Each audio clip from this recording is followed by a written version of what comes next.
This morning, the clock is ticking towards a new deadline from United Auto Workers.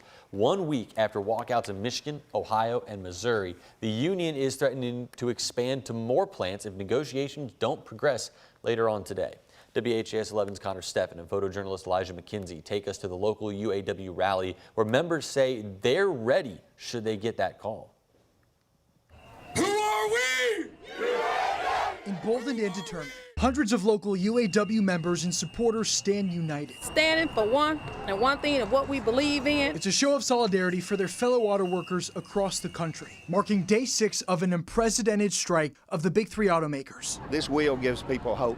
Hello once again. And I get emotional a local H62 because of what it does. It changed my life, and it's going to change their life. As negotiations continue, UAW leadership could be expanding its strike targets Friday. And union officials have made it clear all options are on the table. If we make the decision to strike KPP or LAP, this local will be ready. But most of all, the membership will be ready. We deserve this.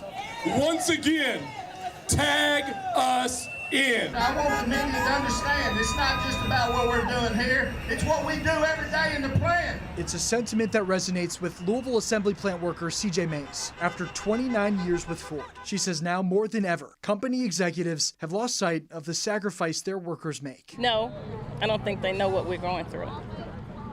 What it is to be on the floor, submit, and work every day and move all day long, and 15-minute break and a half-hour lunch. And then go home to your families and you're at work longer than you are at home. In Louisville, Connor Steffen, WHAS11 on your side. In just a few hours, we expect to learn which plants will be taking part in the next stage of those walkouts.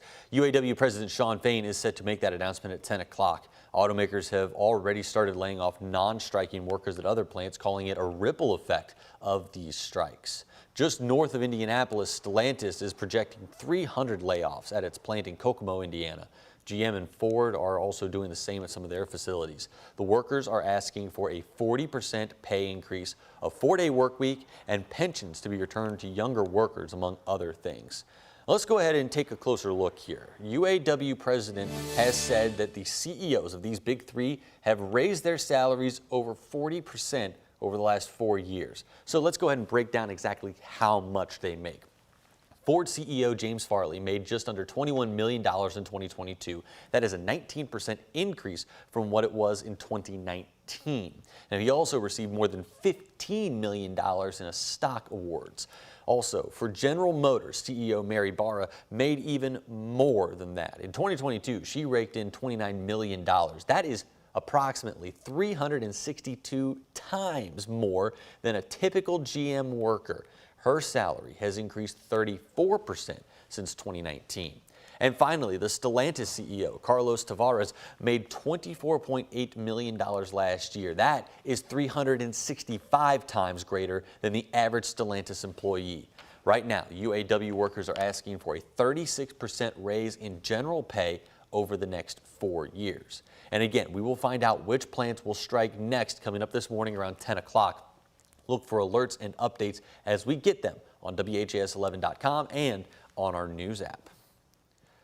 Some more local news now. The anticipated weapons detection system at JCPS could be coming next month. JCPS leaders say that they have completed their campus walkthroughs and are ready for phased implementation. The school district confirming that Eastern High School, one of the largest here in JCPS, will be in the first round of installations coming up in October. Now, just last week, their principal reported a student holding up what they called a steak knife during a fight with another student at lunch. It's my understanding that these will go into the schools where we have had the greatest number of reports of weapons. I know no solution is going to be perfect, but what I'm looking for is what can help us reduce the odds. The units designed by the company Evolve Technology will be used to catch concealed weapons like guns in a student's possession as they walk into school each morning. JCPS leaders say that they want to install these units in high schools, and then they plan to move to middle schools next year. Well, folks in southern Indiana are mourning the loss of a 14-year-old after a deadly house fire in Madison. 14-year-old Dolce Cristal Martinez Ortiz could not escape when a fire broke out in her house early Wednesday morning. Her mother, Ariana Ortiz Reblero, and 2 other small children did escape that blaze. She busted out the window of her teen's bedroom but couldn't reach her because of those intense flames. Officials from 5 different departments also tried to help but could not get to her in time. Now her death is hitting this small, tight-knit community hard. She was well liked in the community at her school. She was a freshman at Madison High School. I actually knew the family. I had been a school resource officer for the past 2 years before coming back to the sheriff's department. So I'd interacted with her and her brothers in the past. So, you know, it does hit hard. A GoFundMe is online if you want to try to help the family as they recover from this devastating loss. You can find it on our website in this article on WHAS11.com. Today, a memorial baseball game will honor the 10-year-old who was killed in a Crestwood crash last weekend. Jake Luxemburger died Saturday off of I-71 in Oldham County. Kentucky State Police say that a driver led troopers on an interstate chase. When that man took the Crestwood exit, he hit the SUV that Jake and his grandmother were in, killing the 5th grader. Tonight, the Linden Bananas, the baseball team that Jake belonged to, will return to the field to honor him. The game starts tonight at 6 on Field 6 at the Linden Recreation Association. And also happening today, it's Metro United Way's Day of Action.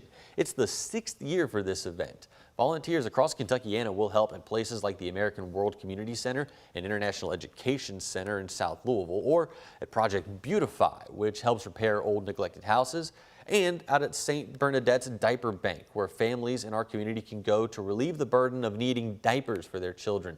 The volunteer project will take place from 1 o'clock until 4 p.m.